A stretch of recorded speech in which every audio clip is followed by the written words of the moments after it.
ദൈവനാമത്തിന് മഹത്വമുണ്ടാകട്ടെ. പ്രിയ വായനാ സുഹൃത്ത്, താങ്കൾക്ക് യേശു കർത്താവിൻ്റെ നാമത്തിൽ സ്നേഹാവന്ദനം. ഇന്ന് ഓഗസ്റ്റ് 9, ഒന്നാമത്തെ വായനാഭാഗം 1 രാജാക്കന്മാർ 3-ാം അധ്യായം. ഈ അധ്യായത്തിലെ ആദ്യത്തെ പാരഗ്രാഫിൽ ശലോമോൻ ചെയ്തൊരു കാര്യത്തെ സംബന്ധിച്ച് ശലോമോൻ വിവാഹം ചെയ്തു. അത് വിവാഹം ചെയ്തത് മിസ്രൈമി രാജാവായ, അതായത് ഈജിപ്തിലെ രാജാവായ ഫറവോൻ്റെ മകളെയാണ് വിവാഹം ചെയ്തത്. അത് യഥാർത്ഥത്തിൽ ഇസ്രയേലിലല്ലാത്ത ഒരു സ്ത്രീയെ വിവാഹം കഴിക്കാൻ പാടില്ല, പെൺകുട്ടിയെ വിവാഹം മാത്രമേ കഴിക്കാവൂ എന്ന ദൈവിക കൽപ്പനയ്ക്ക് എതിരായ ഒരു കാര്യമാണ് ശലോമോൻ ഇവിടെ ചെയ്യുന്നത്. യഥാർത്ഥത്തിൽ ഇസ്രായേലിലെ ഏതെങ്കിലും ഗോത്രത്തിൽ നിന്ന് വേണം കല്യാണം കഴിക്കേണ്ടിയിരുന്നത്. പക്ഷേ ഇവിടെ ഫറവോൻ്റെ, അതായത് ഇണയില്ലാപ്പിണ എന്നൊരു കാര്യത്തിലേക്ക് ശലോമോൻ നീങ്ങുകയാണ് ചെയ്യുന്നത്. എന്നിട്ട് ദാവീദിൻ്റെ നഗരത്തിൽ കൊണ്ടുവന്ന് പാർപ്പിക്കുകയും ചെയ്തു. അതാണ് അവിടെ സംഭവിക്കുന്നത്. പക്ഷേ വേറൊരു കാര്യം പറയുന്നത്, ശലോമോൻ യഹോവയെ സ്നേഹിച്ച് തൻ്റെ അപ്പനായ ദാവീദിൻ്റെ ചട്ടങ്ങളെ അനുസരിച്ച് നടന്നുവെങ്കിലും അവൻ പൂജാഗിരികളിൽ വെച്ച് യാഗം കഴിക്കുകയും ധൂപം കാട്ടുകയും ചെയ്തു. അന്ന് ദേവാലയമില്ല, അന്ന് ഈ പൂജാഗിരികളാണുള്ളത്. അതിലൊരു ഗിബെയോനിലൊരു പ്രധാന പൂജാഗിരി ഉണ്ടായിരുന്നു. അപ്പോൾ ആ പ്രധാന രണ്ടാമത്തെ പാരഗ്രാഫാണ്.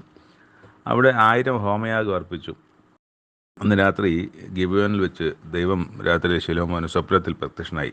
നിനക്ക് വേണ്ടുന്ന വരം ചോദിച്ചു കൊള്ളാൻ പറയും. നിനക്ക് എന്ത് വേണമെങ്കിലും ചോദിക്കാം, നിനക്ക് ചോദിക്കാൻ അൺലിമിറ്റഡ് ആയിട്ടുള്ള നിനക്ക് എന്ത് വരം വേണമെങ്കിലും നീ ചോദിച്ചാൽ ഞാൻ നിനക്ക് തരാമെന്ന് ദൈവം പറയുകയാണ്. അപ്പോൾ അവിടെ എന്നിട്ട് അതിന് മറുപടി ശലോമോൻ പറയുന്നത്, എൻ്റെ അപ്പനായ ദാവീദ് എന്ന നിൻ്റെ ദാസൻ സത്യത്തോടും നീതിയോടും ഹൃദയപരമാർത്ഥതയും കൂടി നിൻ്റെ മുമ്പാകെ നടന്നതിനൊത്തവണ്ണം നീ അവന് വലിയ കൃപ ചെയ്ത് ഈ വലിയ കൃപ അവനായി പാലിക്കുകയും ഇന്നുള്ളതുപോലെ അവൻ്റെ ഒരു സിംഹാസനത്തിൽ ഇരിപ്പാൻ അവനൊരു മകനെ നൽകുകയും ചെയ്തിരിക്കും. ആരെ? ഈ ശലോമോനെ തന്നെ. എൻ്റെ ദൈവമായ യഹോവേ, നീ അടിയനെ ഇപ്പോൾ എൻ്റെ അപ്പന് പകരം രാജാവായി ഇറക്കിയിരിക്കുന്നു. ഞാനോ ബാലനത്രേ, കാര്യാദികൾ നടത്തുവാൻ എനിക്ക് അറിവില്ല. അവിടെ ചോദിക്കുന്ന വരം എന്ന് പറയുന്നത്, നീ തിരഞ്ഞെടുത്തതും പെരുപ്പം നിമിത്തം എണ്ണവും കണക്കും ഇല്ലാത്തതുമായ വലിയൊരു മഹാജാതിയായി നിൻ്റെ ജനത്തിൻ്റെ മധ്യ അടിയനിരിക്കുകയും ചെയ്യുന്നു. ആകയാൽ ഗുണവും ദോഷം തിരിച്ചറിഞ്ഞ് നിൻ്റെ ജനത്തിന് ന്യായപാലനം ചെയ്യുവാൻ വിവേകമുള്ള ഹൃദയം എനിക്ക് തരണം. അതില്ലെങ്കിൽ നിൻ്റെ ജനത്തിനെ എങ്ങനെയാണ് പരിപാലിക്കുക? അതുകൊണ്ട് നീ എനിക്ക് വിവേകമുള്ളൊരു ഹൃദയം തരണം. ഈ ലക്ഷക്കണക്കിന് വരുന്ന ജനത്തെ പരിപാലിക്കുവാൻ ആവശ്യമായ കൃപ മാത്രം മതി എനിക്ക് എന്ന് ശലോമോൻ ദൈവത്തോട്. സ്വത്തോ സമ്പത്തോ അധികാരമോ മറ്റു കാര്യങ്ങളോ ഒന്നും ശലോമോൻ ചോദിക്കുന്നില്ല. ഇത് ദൈവത്തിന് വളരെ പ്രസാദമായി. ദൈവം അവന് തിരിച്ച് മറുപടി പറയും. ദൈവം പറയുന്നത്, നീ ദീർഘായുസോ സമ്പത്തോ ശത്രു സംഹാരമോ ഒന്നും ഉപേക്ഷിക്കാതെ ന്യായപാലനത്തിലുള്ള വിവേകമെന്ന കാര്യം മാത്രം അപേക്ഷിച്ചതുകൊണ്ട് ഞാൻ നിൻ്റെ അപേക്ഷ പ്രകാരം ചെയ്തിരിക്കുന്നു. ജ്ഞാനവും വിവേകമുള്ളൊരു ഹൃദയം ഞാൻ നിനക്ക് തന്നിരിക്കുന്നു. നിനക്ക് സമനായവൻ നിനക്ക് മുമ്പ് ഉണ്ടായിട്ടില്ല, നിനക്ക് സമനായവൻ നിൻ്റെ ശേഷം ഉണ്ടാകുകയുമില്ല. ഇതിനു പുറമെ നീ അപേക്ഷിക്കാത്തതായ സമ്പത്തും മഹത്വവും കൂടി ഞാൻ നിനക്ക് തന്നിരിക്കുന്നു. നിൻ്റെ ആയുഷ്കാലത്തൊക്കെയും രാജാക്കന്മാരിൽ ഒരുത്തനും നിനക്ക് സമനാകുകയില്ല. എന്നിട്ട് പറയാണ്, നിൻ്റെ അപ്പനായ ദാവീദ് നടന്നപോലെ നീ എൻ്റെ ചട്ടങ്ങളും കൽപ്പനകളും പ്രമാണിച്ച് എൻ്റെ വഴികളിൽ നടന്നാൽ മതി. നടന്നാൽ ഞാൻ നിനക്ക് ദീർഘായുസ്സും തരും. ഇതാണ് കാണുന്നത്. ഉറക്കം എഴുന്നേറ്റപ്പം ഈ സ്വപ്നം കണ്ടു. അത് ദൈവം ഇടപെട്ടതാണെന്ന് മനസ്സിലാക്കുകയും ചെയ്തു. യഹോവ നിയമപ്പെട്ടതിന് മുമ്പായി നിന്ന് ഹോമയാഗങ്ങൾക്ക് സമാധാന യാഗങ്ങൾ അർപ്പിച്ച് തൻ്റെ സകല ഭൃത്യന്മാർക്കും വിരുന്ന് കഴിച്ചു എന്നാണ് നമ്മൾ വായിക്കുന്നത്. അപ്പോൾ ഈ ജ്ഞാനം ലഭിച്ച ശലോമോൻ ചെയ്ത വേറെ ചില കാര്യങ്ങൾ നമുക്കറിയാം. സദൃശ്യവാക്യങ്ങൾ എന്ന ആ പുസ്തകം അദ്ദേഹത്തിൻ്റെ രചനയാണ്. അതുപോലെ അത് നമുക്ക് വായിക്കുമ്പോൾ സദൃശ്യവാക്യങ്ങൾ എന്ത് ദൈനംദിനം ചെയ്യാനുള്ള ഏറ്റവും ജ്ഞാനമായ, എങ്ങനെയാണ് ഒരു ഭൂമിയിൽ ഏത് മനുഷ്യനും, ദൈവവിശ്വാസിയോ ക്രിസ്ത്യാനിയോ യഹൂദനോ ഒന്നുമല്ല, മറിച്ച് ഏതൊരു മനുഷ്യനും ഭൂമിയിൽ ജീവിക്കുവാൻ ആവശ്യമായ സകല ഉപദേശങ്ങളും ലൈറ്റായിട്ട് അതിനകത്ത് വളരെ വളരെ ലളിതമായി തന്നെ അതിനകത്ത് ചെയ്യാൻ പറ്റുന്ന തരത്തിൽ, അത് എല്ലാവർക്കും ചെയ്യാൻ പറ്റുന്ന തരത്തിൽ, എല്ലാ മനുഷ്യർക്കും, ഒരു ജാതിയിലുള്ളവർക്കല്ല, എല്ലാവർക്കും ചെയ്യാൻ പറ്റുന്ന തരത്തിലുള്ള ഉപദേശങ്ങൾ, ദൈനംദിന പ്രാക്ടിക്കൽ ലൈഫിലെ ഉപദേശങ്ങൾ അതിനകത്തുണ്ട്. പിന്നെ ഉത്തമഗീതം, സഭാപ്രസംഗി, ഇത്രയും ജ്ഞാനമുള്ള പുസ്തകങ്ങൾ എഴുതുവാൻ ഇടയാക്കപ്പെട്ട ഒരാളാണ് ഈ ശലോമോൻ എന്ന് പറയുന്ന രാജാവ്. അവിടെ നമ്മൾ കാണേണ്ടത്, ഇവിടെ ദൈവം പറഞ്ഞല്ലോ, ജ്ഞാനവും വിവേകവും ഉള്ളൊരു ഹൃദയം ഞാൻ നിനക്ക് തന്നിരിക്കുന്നു. ആ ജ്ഞാനത്തിലും വിവേകത്തിലും നിനക്ക് സമനായവൻ മുമ്പ് ഉണ്ടായിട്ടില്ല. ജ്ഞാനവും വിവേകത്തിലും നിനക്ക് സമനായവൻ ഇനിയും ഉണ്ടാകുകയുമില്ല. അത് അച്ചട്ടായിരുന്ന ആ കാര്യം. ശലോമോനെ പോലെ ജ്ഞാനമുള്ള ഒരുവൻ പിന്നെ അവിടെ ഉണ്ടായിട്ടില്ല എന്നുള്ളതാണ്. പിന്നെ അത് വേറെ ഒരു സംഭവം കാണിക്കുന്നത്, വേശ്യമാരായ രണ്ട് സ്ത്രീകൾ രാജാവിൻ്റെ അടുക്കൽ വന്ന് ഞങ്ങൾ ഒരുമിച്ച് പാർക്കുകയാണ്. ഇതിൽ ഞാനൊരു കുഞ്ഞിനെ പ്രസവിച്ചു. ഞാൻ പ്രസവിച്ചതിന് 3-ാം ദിവസം ഇവളും പ്രസവിച്ചു. എന്നിട്ട് ഇവളുടെ കുഞ്ഞ് മരിച്ചുപോയി. അവൾ പറയുകയാണ്, ഇത് അവളുടെ മകനാണ്, കുഞ്ഞാണെന്ന് പറയുന്നുണ്ട്. പക്ഷേ ഇത് എൻ്റെ കുഞ്ഞാണ്, അവളുടെ കുഞ്ഞല്ല എന്ന് പറയുന്നുണ്ട്. പക്ഷേ ഇത് തർക്കമായി. എൻ്റെ കുഞ്ഞാണ് എന്ന ഇവളും എൻ്റെ കുഞ്ഞാണെന്ന് മറ്റു സ്ത്രീയും തമ്മിൽ തർക്കിച്ചുകൊണ്ടിരിക്കുന്നത്. ഇതൊരു കൃത്യം ഇന്നത്തെ കാലത്താണ് DNA ടെസ്റ്റ് അങ്ങനെയൊക്കെ ചെയ്ത് നമുക്ക് അത് കണ്ടുപിടിക്കാമായിരുന്നു. അന്ന് അത്തരം ടെസ്റ്റുകളൊന്നും ഇല്ലല്ലോ. അപ്പോൾ രാജാവിൻ്റെ ജ്ഞാനം മാത്രമേ അവിടെയുള്ളൊരു വഴി. അപ്പം രാജാവ് പറഞ്ഞു, ഒരു കാര്യം ചെയ്യും, ആ കുഞ്ഞിനെ കൊണ്ടുവന്ന് അതിനെ രണ്ടാക്കിയിട്ട് ഒന്ന് ഇവൾക്കും ഒന്ന് അവൾക്കും കൊടുക്കാൻ പറയും. അപ്പം യഥാർത്ഥ അമ്മ അല്ലാത്തവൾക്ക് അതിനകത്ത് പ്രത്യേകിച്ച് കൂസലൊന്നും കണ്ടില്ല.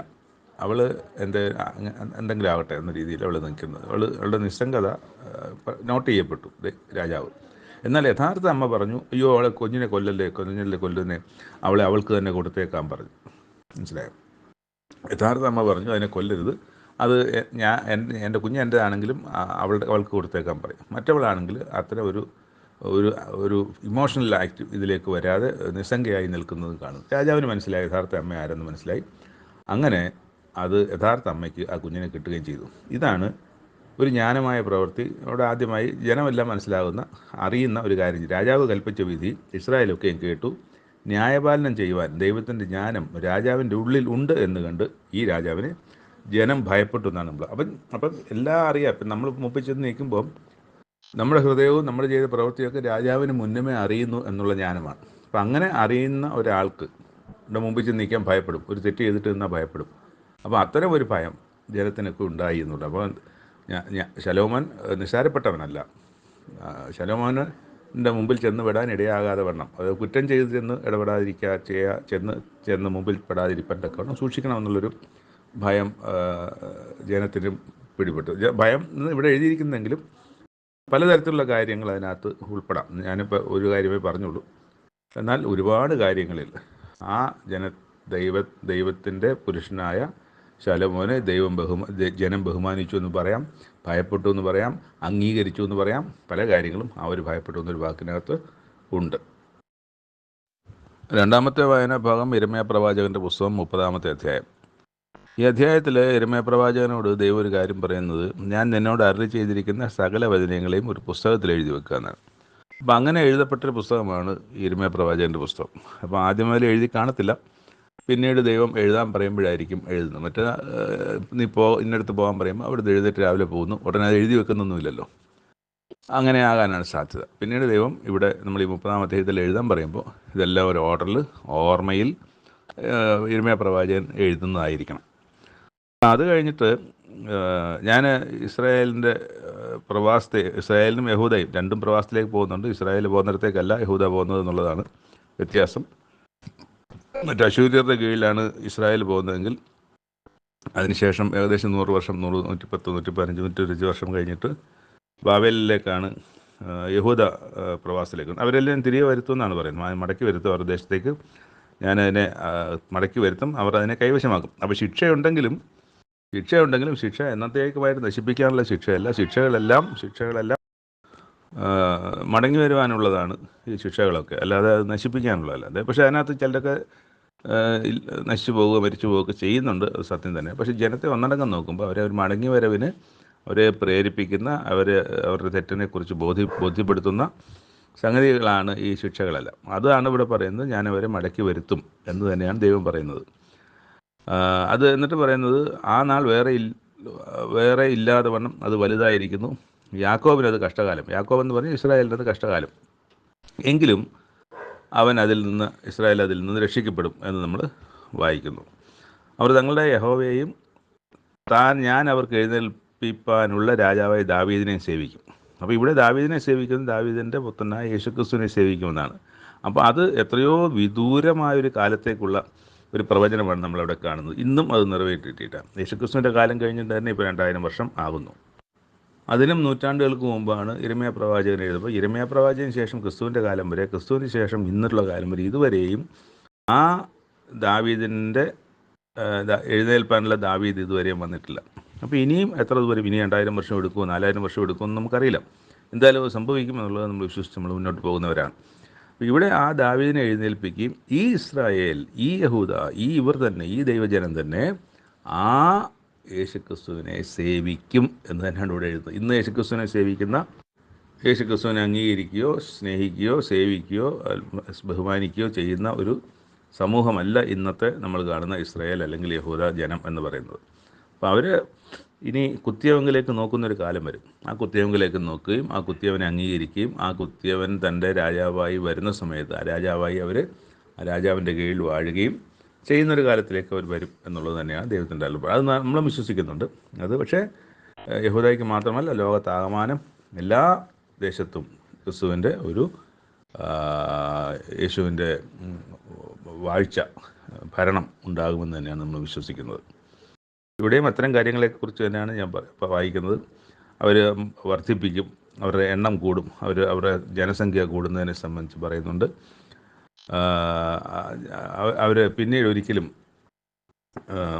അന്യദൈവങ്ങളുടെ പുറകെ പോകില്ല എന്ന് പറയുന്ന ഭാഗങ്ങളുണ്ട്. അപ്പോൾ എന്തായാലും മൊത്തത്തിൽ ഇതിനെ സംബന്ധിച്ച് നോക്കുമ്പോൾ ഭാവി കാലം അത് അനുഗ്രഹിക്കപ്പെട്ട കാലമായി തന്നെ മാറും എന്നും ഇത് നമ്മൾ വായിക്കും മനസ്സിലാകുന്നുണ്ട്.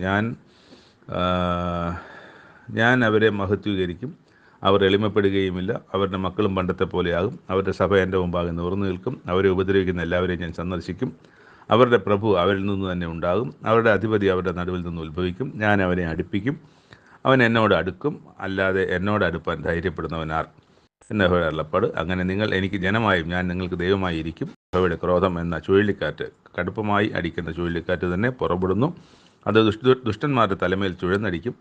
യഹോവയുടെ ഉഗ്രകോപം അവൻ്റെ മനസ്സിലെ നിർണയങ്ങളെ നടത്തി നിവർത്തിക്കോളം മടങ്ങയില്ല, ഭാവി കാലത്ത് നിങ്ങളത് ഗ്രഹിക്കും. ഇതാണ് അവസാന വാക്യങ്ങൾ നമ്മൾ ഇതിൽ വായിക്കുന്നത്. അപ്പോൾ ദൈവം കൃത്യമായി തൻ്റെ ജനത്തിനോട് സംസാരിക്കുന്നുണ്ട് യിരെമ്യാ പ്രവാചകനിലൂടെ. അത് എഴുതപ്പെടുന്നു എന്ന് പറയുന്ന, അല്ലെങ്കിൽ എഴുതുക എന്ന് പറയുന്ന, അത് പിന്നെ എഴുതുന്നതിലേക്ക് യിരെമ്യാ പ്രവാചകനെ നയിക്കുന്ന ഒരു അധ്യായം കൂടെയാണ് ഇത്. അങ്ങനെയാണ് നമുക്കിത് ഇന്ന് വായിക്കാൻ തക്ക വിധത്തിൽ ഇതൊന്നായിത്തീരുന്നതെന്നും നമ്മൾ ഗ്രഹിക്കുന്നു. മൂന്നാമത്തെ വായന മർക്കോസ് എഴുതിയ സുവിശേഷം 4-ാം അധ്യായം. യേശുക്രിസ്തു സുവിശേഷം അറിയിക്കുന്നു, തൻ്റെ ശിഷ്യന്മാർ സുവിശേഷം അറിയിക്കുന്നു. ശേഷം ക്രിസ്തുവിൻ്റെ മരണശേഷം അപ്പോസ്തലന്മാർ തന്നെ ആ പ്രവൃത്തി ശക്തമായി മുന്നോട്ട് പോകുന്നു.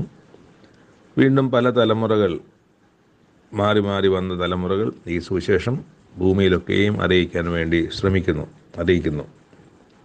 ആ സുവിശേഷ പ്രചരണത്തെ, സുവിശേഷ ഘോഷണത്തെ കുറിച്ചുള്ള ഒരു ഉപമയാണ് യേശുക്രിസ്തുവിടെ പറയുന്നത്. അതൊരു വിത്ത് വിതയ്ക്കാൻ പോയ ഒരുവനെ കുറിച്ച് പറഞ്ഞിട്ടാണ് പറയുന്നത്. അങ്ങനെ ഉപദേശിച്ച ഇത് ചിലത് വഴിയരികെ വീണു, മറ്റു ചിലത് പാറസ്ഥലത്ത് വീണു,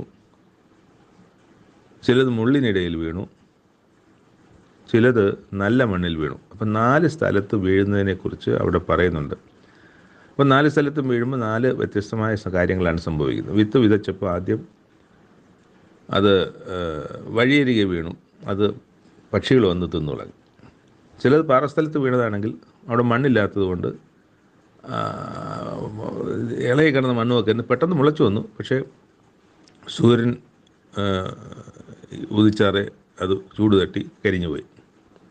ചിലത് മുള്ളിനിടയിൽ വീണു, മുളച്ചു വന്ന് അതിനെ ഞെരുക്കി കളഞ്ഞതുകൊണ്ട് അതും വിളഞ്ഞില്ല. അപ്പോൾ ഈ 3 വീണ വിത്തും പാഴായിപ്പോയി. എന്നാൽ 4ാമത് വീണ ഒരു സ്ഥലം അത് നല്ല മണ്ണിൽ വീണു, എന്നിട്ടത് ഫലം കൊടുത്തു. 30, 60, 100 മേനി വിളഞ്ഞു എന്നാണ് വായിക്കുന്നത്. ക്രിസ്തുവോടെ പറയാൻ ചെവിയുള്ളവൻ കേൾക്കട്ടെ എന്നൊരു കാര്യം കൂടെ പറയുന്നുണ്ട്. പിന്നൊരവസരത്തിൽ ക്രിസ്തുവിനോട് ശിഷ്യന്മാർ ചോദിക്കുന്നു, അതെന്താ അങ്ങനെ ഒരു ഉപമ പറഞ്ഞത്? അങ്ങനെ പറഞ്ഞു മനസ്സിലായില്ല എന്ന് പറഞ്ഞു. ദൈവരാജ്യത്തിൻ്റെ മർമ്മം നിങ്ങൾക്ക് നൽകപ്പെട്ടിരിക്കുന്നു, പുറത്തുള്ളവർക്കോ സകലവും ഉപമകളാൽ ലഭിക്കുന്നു. അവർ മനം തിരിയാതെയും അവരോട് ക്ഷമിക്കാതെയും ഇരിക്കത്തക്കവണ്ണം അവർ കണ്ടിട്ടും അറിയാതിരിപ്പാനും കേട്ടിട്ടും ഗ്രഹിപ്പാതിരിപ്പാനും സംഗതി വരും. പിന്നെ അവരോട് പറയുകയാണ്, നിങ്ങൾ ഈ ഉപമ മനസ്സിലാക്കുന്നില്ലേ? വിതയ്ക്കുന്നവൻ എന്ന് പറഞ്ഞത്, അവൾ വിതയ്ക്കുന്ന വിത്ത് എന്ന് പറഞ്ഞാൽ അത് വചനമാണ് വിതയ്ക്കുന്നത്. അത് വീണിട്ട് വഴിയരികെ വീണതെന്ന് പറയുന്നത് കേട്ട ഉടനെ അത് ദുഷ്ടൻ വന്ന് ഹൃദയങ്ങളിൽ വിതയ്ക്കപ്പെട്ട വചനം എടുത്തു കളയുന്നതാണ്. കേട്ടാലും അത് അങ്ങോട്ട് ഉൾക്കൊള്ളണമെന്നില്ല. ചുമ്മാ ഇതൊന്നും കാര്യമില്ല എന്ന് പറഞ്ഞ് അവരുടെ കൈ വീണ ഉടനെ തന്നെ അത് എങ്ങും സ്പർശിക്കാതെ അത് നഷ്ടപ്പെട്ടു പോവുക. അതിനെ ഗൗരവമായി കാണാതിരിക്കുന്ന സംഗതി. എന്നിട്ട് രണ്ടാമത് കാണുന്നത് പാറസ്ഥലത്ത് വീണത് വചനം കേട്ടുകൊണ്ട് സന്തോഷത്തോടെ കൈക്കൊള്ളും. എന്ത് ലാവണ്യമുള്ള കാര്യങ്ങൾ, എന്ത് സത്യമായ കാര്യം എന്ന് കൈക്കൊള്ളുമെങ്കിലും അത് ഉള്ളിൽ വേരില്ലാത്തത് കൊണ്ട് അങ്ങനെയുള്ള മനുഷ്യരുടെ ഹൃദയത്തിൽ നിന്ന് എന്തെങ്കിലും ഉപദ്രവമോ പീഡയോ എന്തെങ്കിലും ഉണ്ടായാൽ അതിനെ തള്ളിക്കളഞ്ഞിട്ട് മാനുഷികമായ അല്ലെങ്കിൽ ജഡീകമായ കാര്യത്തിന് പുറകെ അങ്ങനെയുള്ളവർ പോകും.